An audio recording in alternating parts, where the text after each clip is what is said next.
The first thing Callum felt was pain, a deep splitting throb behind his eyes like his skull was 2 sizes too small. The second thing he felt was warmth, a body, right beside him. He turned his head slowly, and the air left his lungs. A woman lay on his pillow, her locks spilling across the white cotton like ink on paper. She was wearing his flannel shirt. Her breathing was slow, steady, completely at peace in a bed that wasn't hers. Then she opened her eyes, and she looked at him the way no stranger should, like she already knew the worst thing he'd ever said. Callum's blood went cold. He had no memory of last night. Not a single frame. His body registered details before his mind could process them. 2 glasses of water sat on the nightstand, both half full. Her shoes rested by the bedroom door, not kicked off, but placed there with intention toes pointing toward the hallway. His work boots stood exactly where he always left them. Everything in the apartment looked untouched, undisturbed, as if the night had passed without chaos. That was the part that unsettled him the most. Callum sat up slowly, pressing the heel of his palm against his right temple. The throbbing was relentless.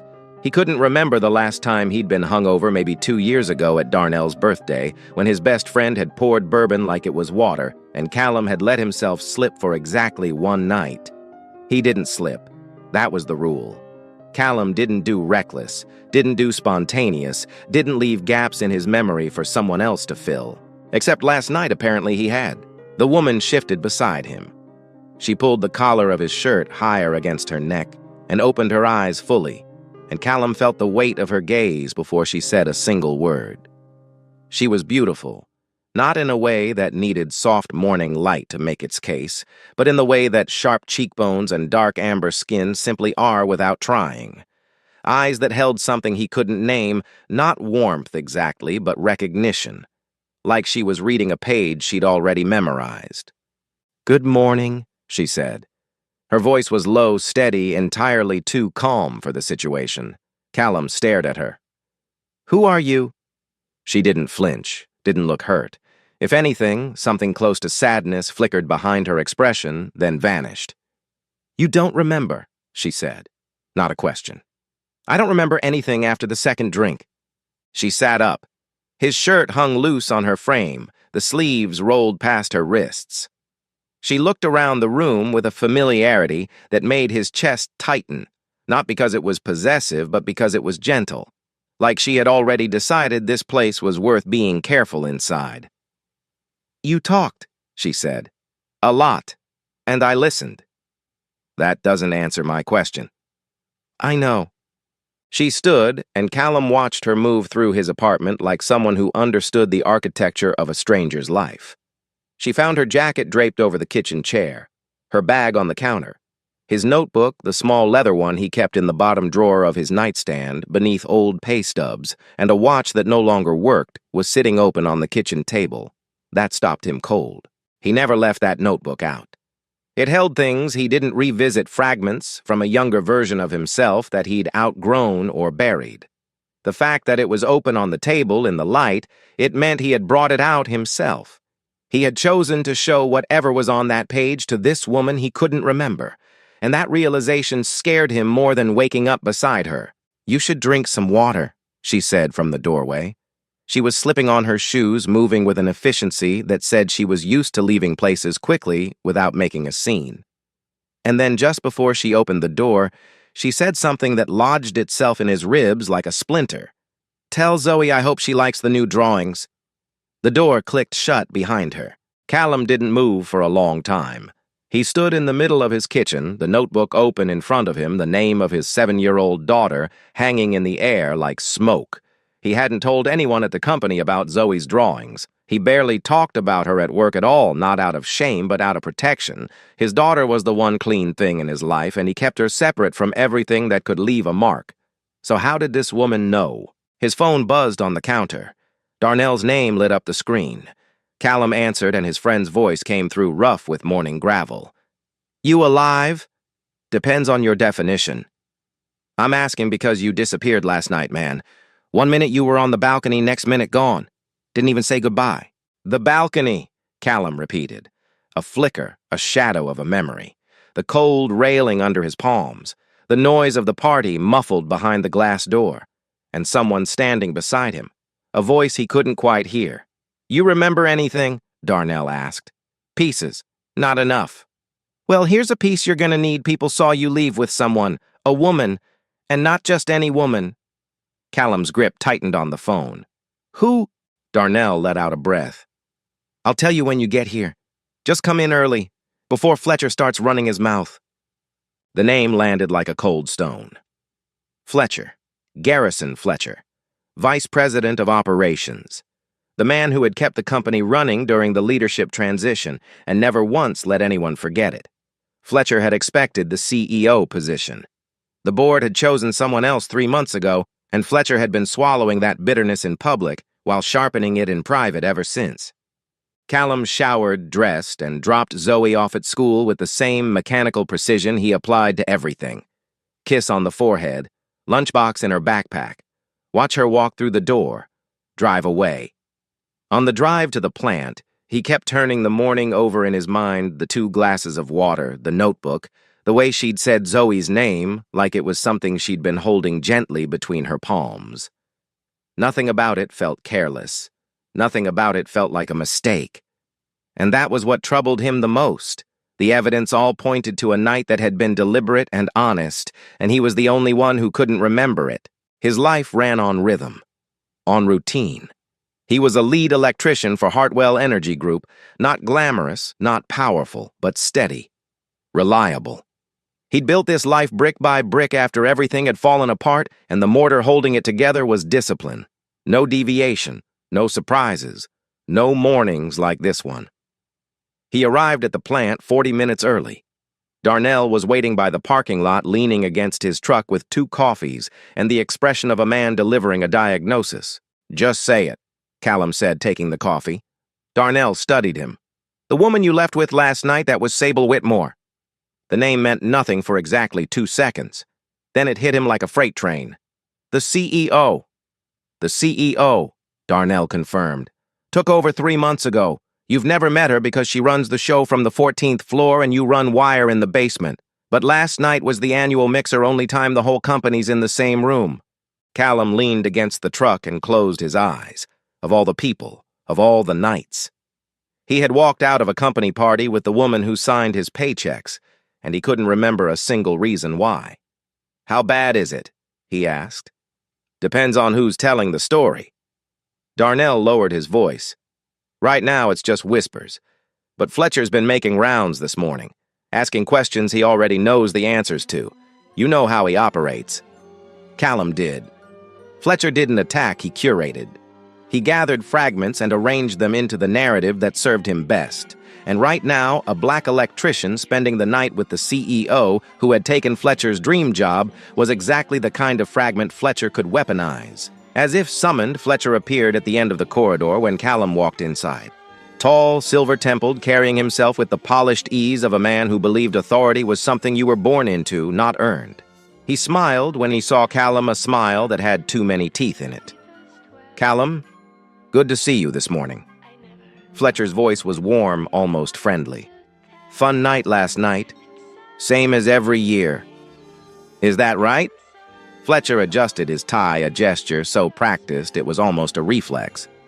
"Because a few people mentioned you had some interesting company toward the end of the evening, left together if I'm hearing correctly." Callum said nothing. Fletcher leaned in, slightly lowering his voice to the register of confidential concern. "Look, I'm not one to gossip. But this kind of talk, it doesn't stay quiet for long, and it's never good for the person without the corner office." He straightened up, smiled again. "Just looking out for you."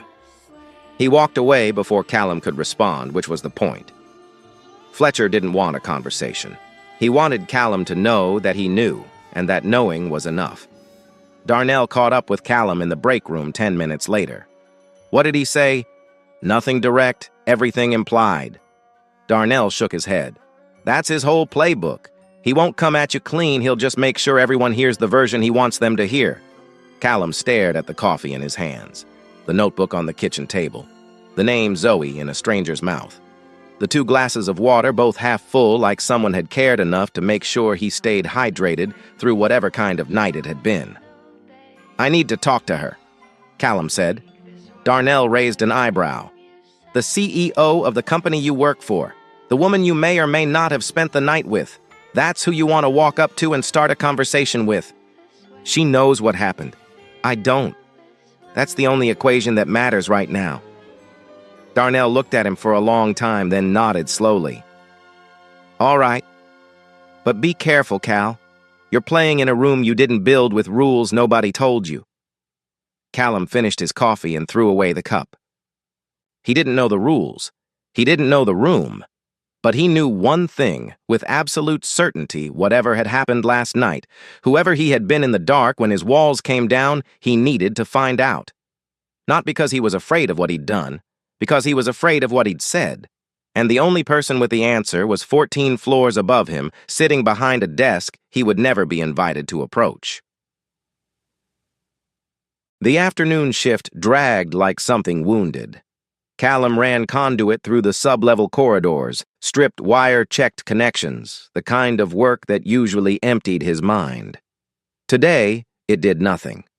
Every quiet moment between tasks sent him back to the same place: the kitchen table, the open notebook, the page it had been turned to.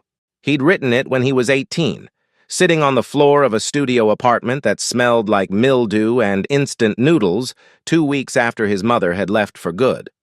Not dramatically, she hadn't slammed a door or screamed or made a scene. She'd simply stopped coming home. First one night, then 3, then a week. And then her closet was empty, and the only thing she'd left behind was a phone number that rang to a disconnected line. The page was addressed to her, but never sent. He'd written it in one sitting, his handwriting getting worse as the words got heavier. It wasn't angry. That was the thing people never understood about abandonment. The anger was the easy part. The hard part was the sentence he'd written near the bottom, the one that had stayed with him like a scar he kept covered. "I'm afraid I'll become the kind of person who leaves.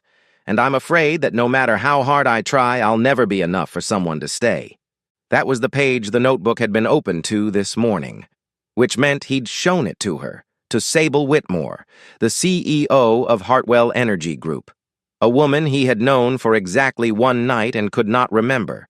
Callum set down his wire strippers and pressed both palms flat against the workbench. He could feel the edges of the memory now, not clear, but close, like trying to read a sign through fog. The balcony, the cold air, someone beside him. He remembered the weight of a conversation that felt too honest for strangers, the kind of talking that only happens when you've already decided the night doesn't count. But every time he reached for the specific words, they dissolved. Darnell found him during the break leaning against the utility closet with a sandwich he hadn't touched. His friend sat down across from him and waited.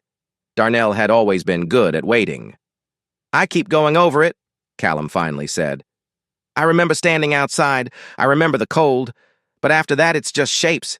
Feelings without scenes." Darnell unwrapped his own sandwich methodically. "You were different last night, Cal. I noticed it before you even started drinking heavy. Something was already loose in you, like you'd made a decision you hadn't told anyone about yet." "A decision about what?" "I don't know. But you weren't performing. You know how you usually are at those things, polite, professional, first one out the door. Last night you stayed. You stood on that balcony like you were waiting for something, and when she walked out there, you didn't leave." "She came to the balcony?" Darnell nodded. "I saw it from inside. You two talked for maybe 40 minutes. I figured you'd come back in, but you never did. Next thing I know, Marcus from accounting is telling me you and the new CEO walked out together." He looked at Callum carefully. "I'm not asking what happened. I'm telling you what I saw, and what I saw was a man who looked like he finally exhaled." Callum didn't know what to do with that. The weekend passed in a fog of routine. Saturday morning cartoons with Zoe, grocery shopping, laundry. He made her pancakes the way she liked them, blueberries pressed into the batter before it hit the pan so they burst into purple streaks when she cut them open. She told him about a boy at school who said birds weren't real, and Callum listened with the half of his brain that wasn't replaying the same fragments on a loop. The cold railing, the hum of the refrigerator, the way Sable had looked at him that morning like she already knew the conversation they were about to have. Sunday, he took Zoe to the park and pushed her on the swings while the autumn air cut through his jacket. She pumped her legs higher and higher, laughing at the sky, and for a moment, Callum felt the tightness in his chest loosen. This was the part of his life that worked. This was the part he'd gotten right. But even here, standing in the late afternoon light with his daughter's laughter filling the air, he couldn't stop thinking about a kitchen floor and a conversation he'd lost. He kept reaching for the memory of what he'd said that night, and every time his hand closed on empty air, it was like having a word stuck on the tip of his tongue. He could feel the shape of it, the weight of it, but the actual content stayed just out of reach. Whatever he had told Sable in the dark, it had been true enough to make her stay until morning. And that terrified him more than forgetting. Monday came and went, then Tuesday. He watched Fletcher from a distance. The man moved through the building like a chess player who had already planned 12 moves ahead, shaking hands with managers, lunching with department heads, building alliances Callum could see but couldn't touch. Wednesday morning, Callum found a note in his locker, unsigned, just 2 words, "People talk." He crumpled it and threw it in the trash, but his hands shook when he did it. By the following Thursday, Fletcher's campaign had shifted from whispers to architecture. Callum felt it in small ways, conversations that stopped when he entered the break room, glances from supervisors who normally didn't notice he existed. Nothing overt, nothing actionable. Just the steady accumulation of a story being told without his consent. Darnell reported what he could. Fletcher had been meeting individually with 3 board members, framing Sable's behavior as a pattern of poor judgment. He hadn't mentioned Callum by name in those meetings. He didn't need to. The implication was enough. A CEO who spent the night with a floor-level employee wasn't being accused of a crime. She was being repositioned as someone who lacked the gravitas to lead. Callum understood the game. He'd watched men like Fletcher his entire life, men who never threw punches but always managed to leave bruises, men who turned other people's lives into leverage and called it professionalism. The next morning, Callum did something he had never done in 6 years at the company. He took the elevator to the 14th floor. The executive suite was another world. Glass walls, muted lighting, carpet that absorbed footsteps, the silence that only existed where important decisions were made and important people made them. Callum felt every inch of the distance between here and the sub-level, not just in floors, but in everything they represented. Down there, he was essential. Up here, he was invisible. Sable's assistant, a woman with silver-framed glasses and the unreadable expression of someone trained to deflect, looked at him like he had materialized from thin air. "I need 5 minutes," Callum said. "She'll know who I am." The assistant picked up her phone, spoke quietly, then looked back at him. "Go ahead." Sable's office was smaller than he'd expected. A wide desk, a window overlooking the city's industrial edge bookshelves, lined with volumes that looked read rather than decorative. She was standing when he walked in, her back to the door, looking out at something below. When she turned, she didn't look surprised. She looked like she'd been counting the days until he showed up. "You came," she said. "You knew I would." That landed between them like a coin hitting a table, bright definitive. Sable crossed her arms, but it wasn't defensive. It was the posture of someone choosing her words with extreme care. "Sit down, Callum." He didn't sit. "You knew my daughter's name. You knew about her drawings. I've never told anyone at this company about that." Sable met his gaze without flinching. "You told me. That night. On your kitchen floor, sitting with your back against the refrigerator. You told me Zoe had been drawing birds all week because she wanted to learn how wings worked." The image came at him sideways, not a full memory, but a sensation. The cold tile under his legs, the hum of the fridge against his spine, talking to someone in the half-dark feeling lighter than he had in years. "But you knew me before that," Callum said. "Didn't you?" Something behind Sable's composure cracked just a fraction. She walked to her desk and leaned against its edge, and when she spoke, her voice carried a weight that hadn't been there before. "I knew about you.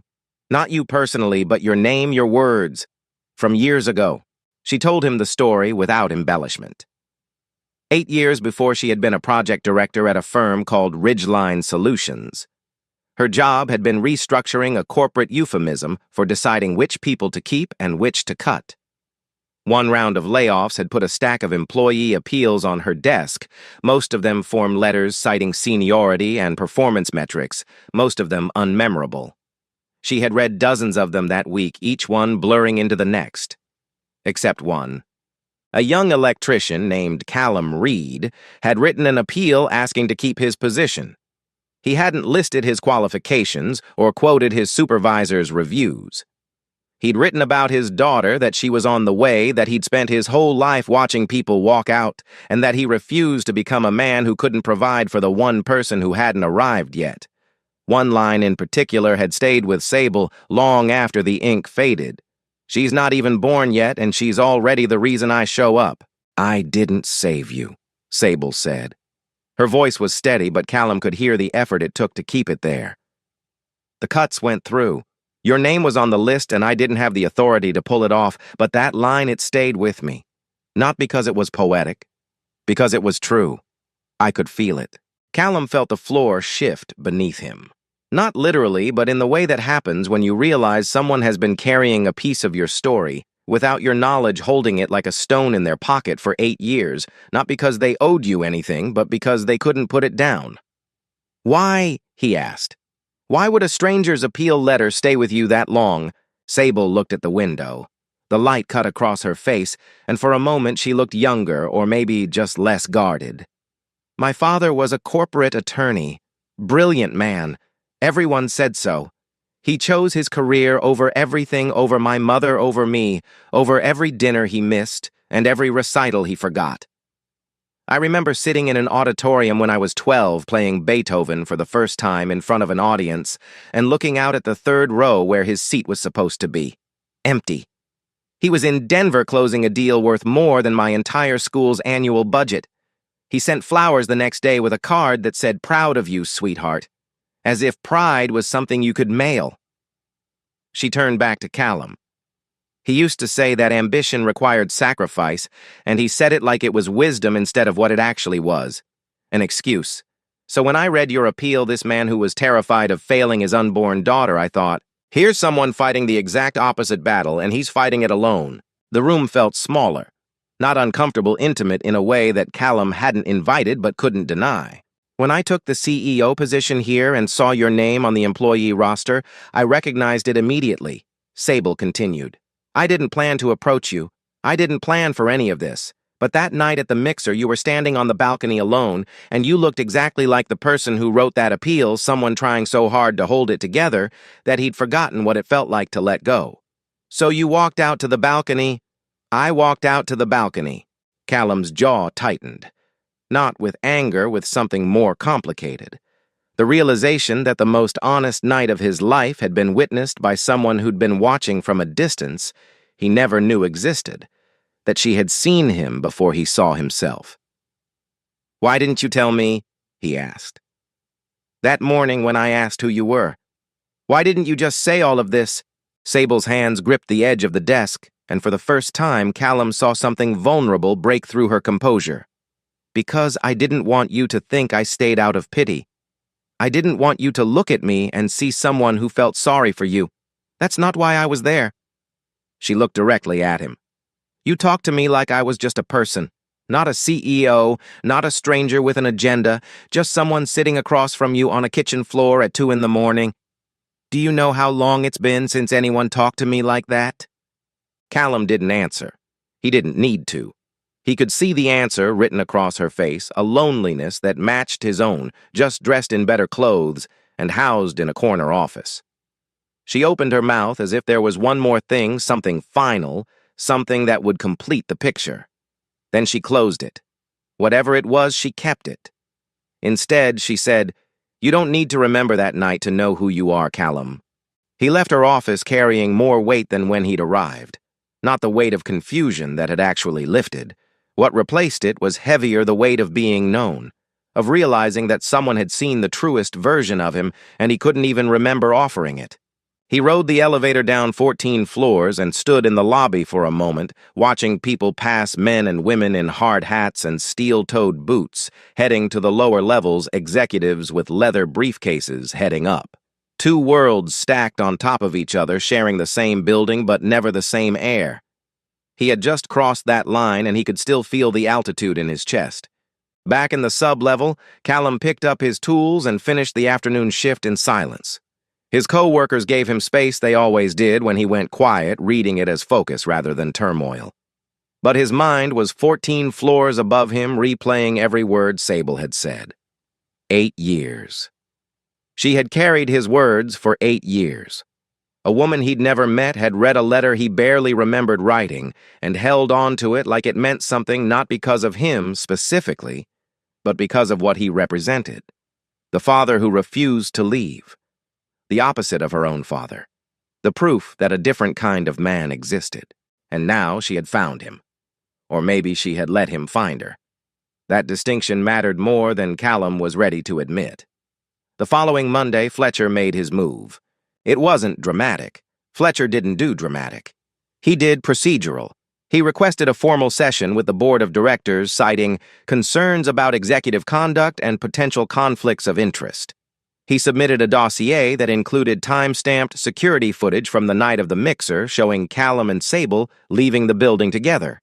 Statements from 3 employees who had witnessed their extended conversation on the balcony, and a carefully worded memo suggesting that Sable's judgment as CEO was compromised by personal entanglements. Fletcher didn't need proof that anything had happened between them.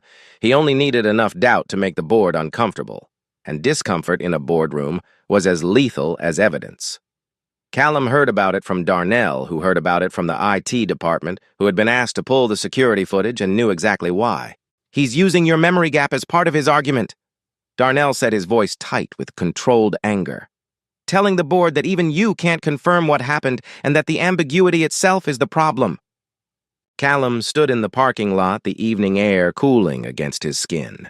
He thought about Sable sitting in her office watching this unfold. He thought about Fletcher, who had never once cared about workplace ethics until they became useful. And he thought about the appeal he'd written 8 years ago, the one that had traveled through time and landed in the hands of a woman who understood it better than he did. "There's something else," Darnell said. He pulled out his phone and scrolled to a screen full of data logs. Fletcher requested access to the internal personnel system last week, used his old transition period credentials. Admin access that should have been revoked 3 months ago when Sable took over. What was he looking for? That's what I've been digging into. Darnell's expression was the one Callum had learned to trust over 6 years, the look of a man who had found something ugly and was deciding how to say it. He wasn't just building a case against Sable. He was covering his tracks. "I found routing changes in procurement, 6 subcontracts redirected over the past 4 months to a company called Bridgepoint Industrial. Guess who owns 40% of Bridgepoint?" Callum looked at him. "Fletcher's brother-in-law," Darnell said. "Raymond Fletcher. Every contract was approved using Garrison Fletcher's override codes during the transition window. He's been funneling work to his own family since before Sable even sat down at her desk."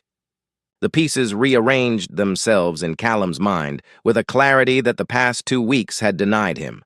Fletcher wasn't attacking Sable because of one night at a party. He was attacking her because she was the CEO who might eventually find what he'd been hiding.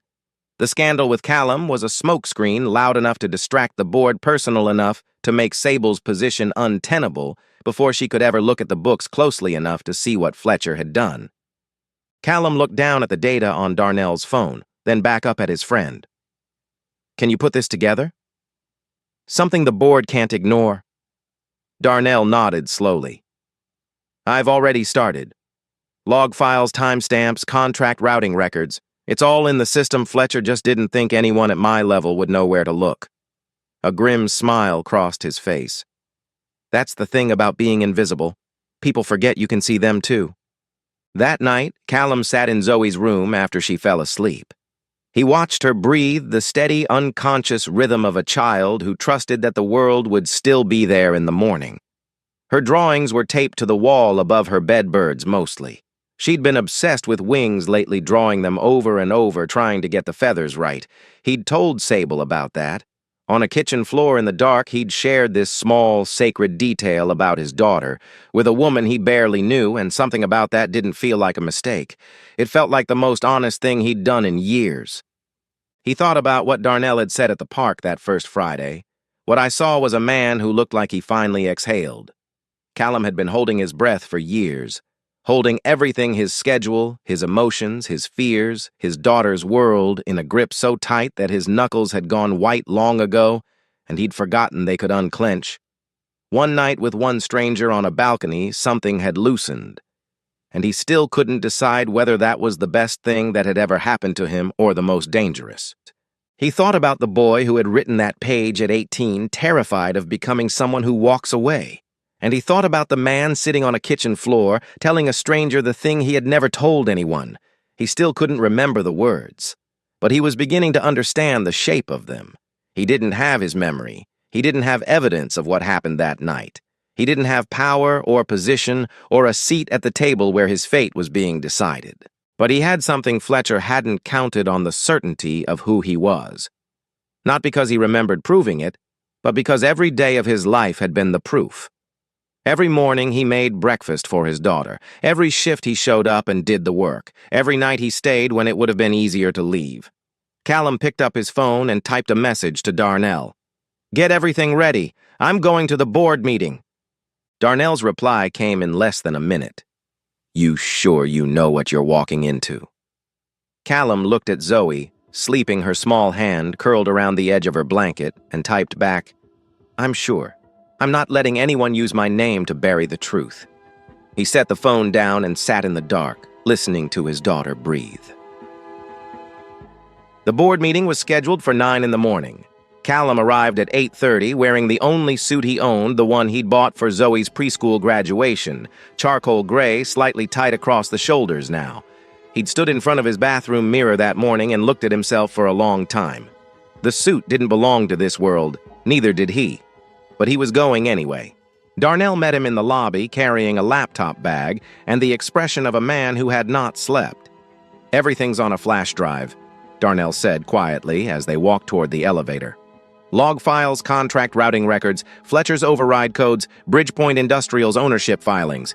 I printed backup copies in case anyone wants paper." "How did you get the ownership filings?" "Public record. Fletcher's brother-in-law didn't even try to hide it. That's the thing about people who think they're untouchable, they get sloppy." The 14th floor felt different this time. The first visit had been driven by confusion. This one was driven by something harder to name, not courage exactly, but the refusal to be silent when silence was the easier choice. The boardroom was behind a set of frosted glass doors at the end of the executive hallway. Callum could see figures already seated inside 7 board members arranged around a long oval table. Fletcher sat at one end, his posture relaxed, his hands folded in front of him like a man who had already won. Sable sat at the opposite end. She was still. Her back was straight, her face composed. But Callum recognized something in the way she held her shoulders, the same way he held his when he was bracing for impact. A receptionist stationed outside the boardroom stepped in front of Callum at the door. "This is a closed session. Employees aren't permitted without prior authorization." "He's with me." Sable's voice came from inside the room, clear and steady. The receptionist glanced back, then stepped aside. Callum walked in. Every head at the table turned. He could feel the weight of their assessment, the quick calculation people made when someone appeared where they didn't belong. Lead electrician, sub-level, no title, no authority, no reason to be standing in a boardroom on a Tuesday morning in a suit that didn't quite fit. Fletcher's composure flickered for exactly half a second before resetting. "This is highly irregular, Ms. Whitmore. This session concerns executive conduct. Having the individual at the center of the inquiry present is—" "He has a right to speak," Sable said, "considering his name has been used extensively in the materials you submitted." The board chair, a woman named Dorothy Ashford with silver hair and the measured authority of someone who had run boardrooms for 30 years, looked at Callum over her glasses. "You're Callum Reed." "Yes, ma'am." "You understand what this meeting is about. I understand that someone is using a night I can't fully remember to make a case against a woman who hasn't done anything wrong." The room tightened. Fletcher leaned forward, his voice taking on the patient, almost sympathetic tone of a man explaining something to someone who didn't understand. "Mr. Reed, with respect, your own inability to recall the events of that evening is precisely the concern. When a CEO engages in behavior that leaves an employee unable to account for—" I drank too much at a company party, Callum said, and his voice was even without heat. That was my choice. Nobody made me drink. Nobody took advantage of me. And nobody owes this board an explanation for a private conversation between two adults. Dorothy Ashford studied him for a long moment, her pen resting against her notepad. Mr. Fletcher has presented evidence suggesting the relationship between you and Ms. Whitmore may constitute a conflict of interest that compromises her leadership. Mr. Fletcher has presented a story, Callum said, and I'm here because I'd like the board to hear the rest of it. He looked at Darnell, who stepped forward and opened his laptop on the table. The room shifted, board members exchanging glances, Fletcher's jaw tightening almost imperceptibly. My name is Darnell Hayes. I'm a senior technician in the Electrical and Systems Division.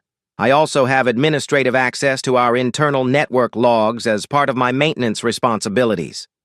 Darnell turned the laptop screen toward the board.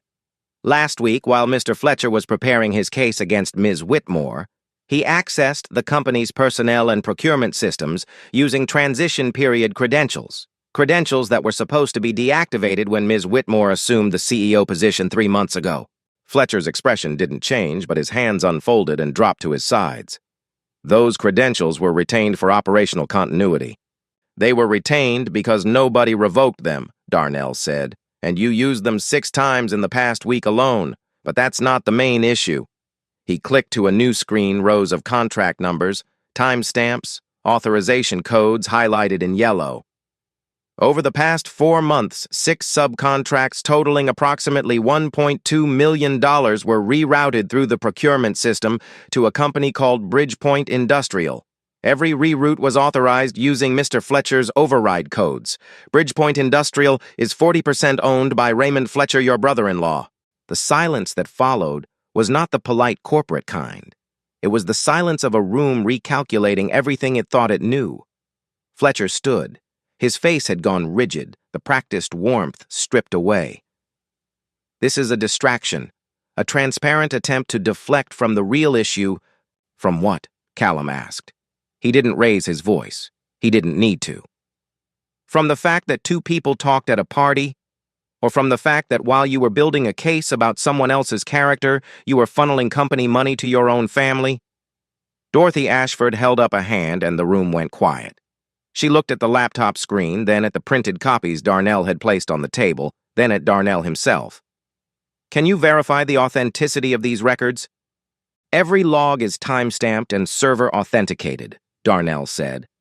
I've also printed hard copies with the relevant contract numbers, authorization codes, and Bridgepoint's corporate registration showing Mr. Fletcher's brother-in-law as a principal owner. All of it is public record. I haven't altered anything. I'm showing the board exactly what the system recorded. Ashford looked at Fletcher. The look was not hostile, it was worse. It was the look of someone who had just realized they had been played by someone they trusted.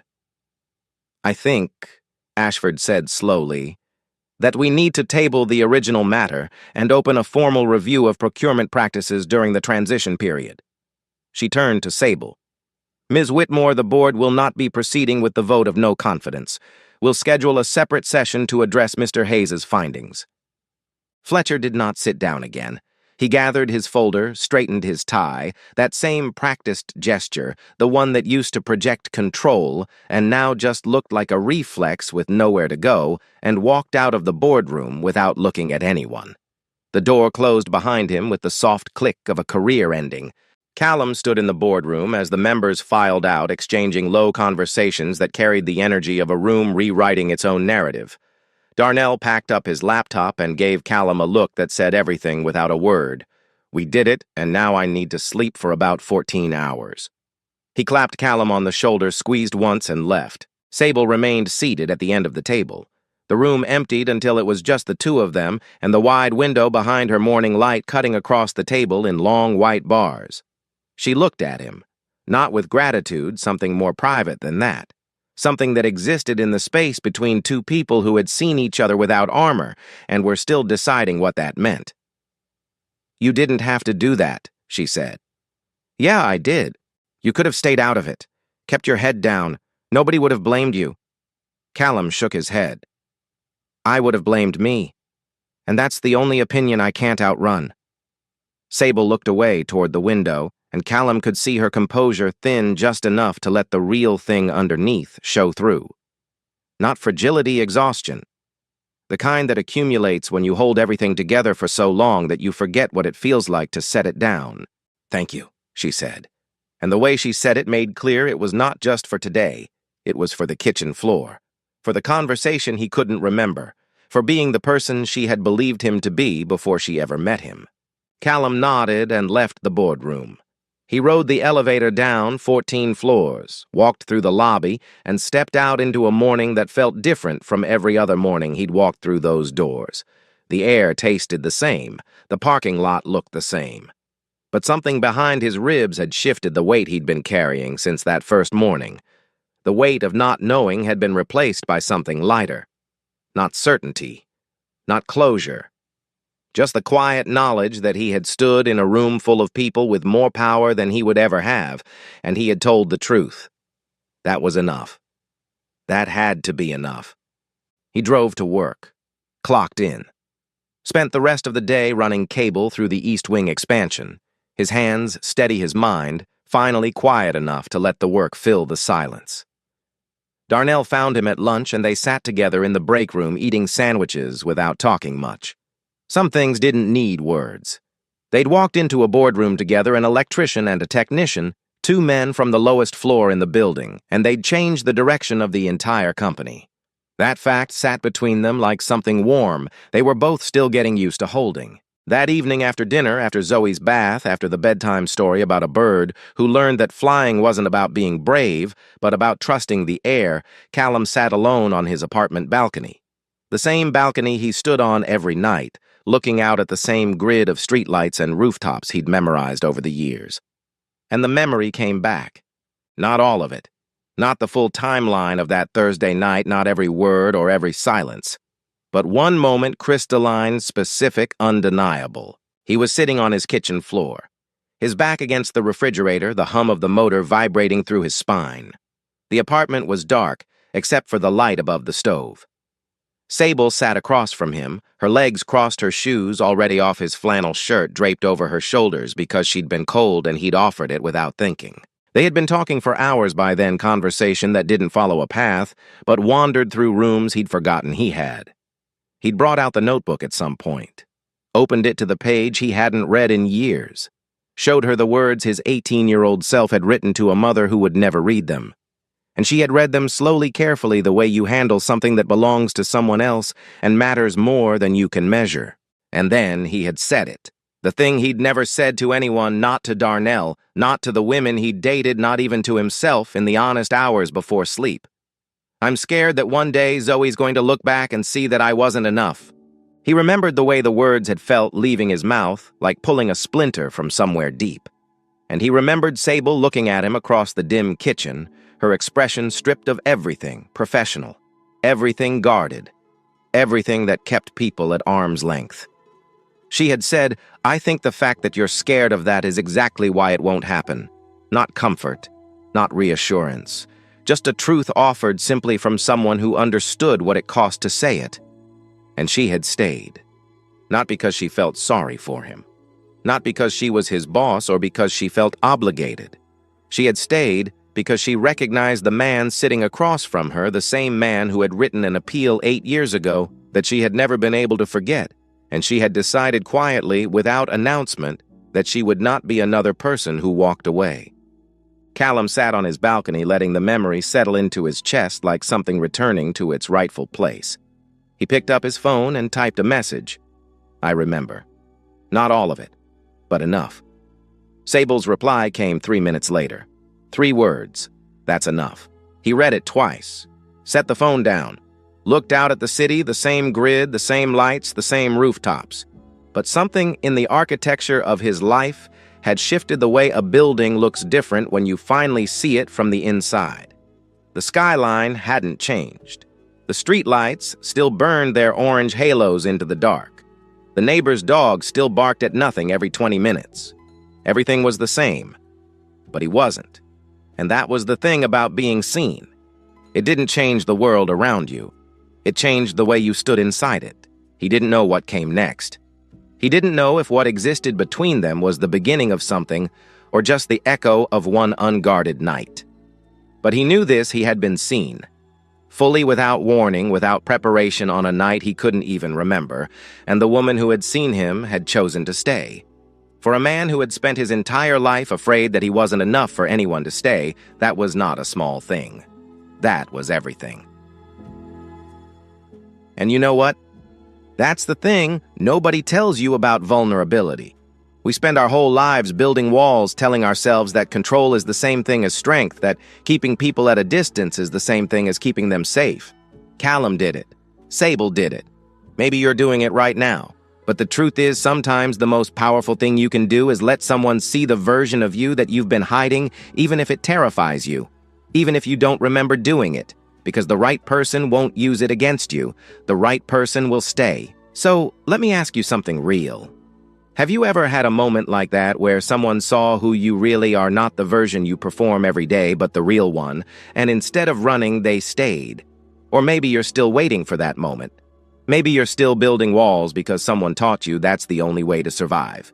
Either way, I want to hear it. Drop it in the comments. I read every single one. And if this story hit something in you that you weren't expecting, if Callum's words found a nerve you didn't know was exposed, do me a favor. Hit subscribe. Not for the algorithm, not for the numbers, for the next story that's going to find you exactly when you need it. I'll see you there.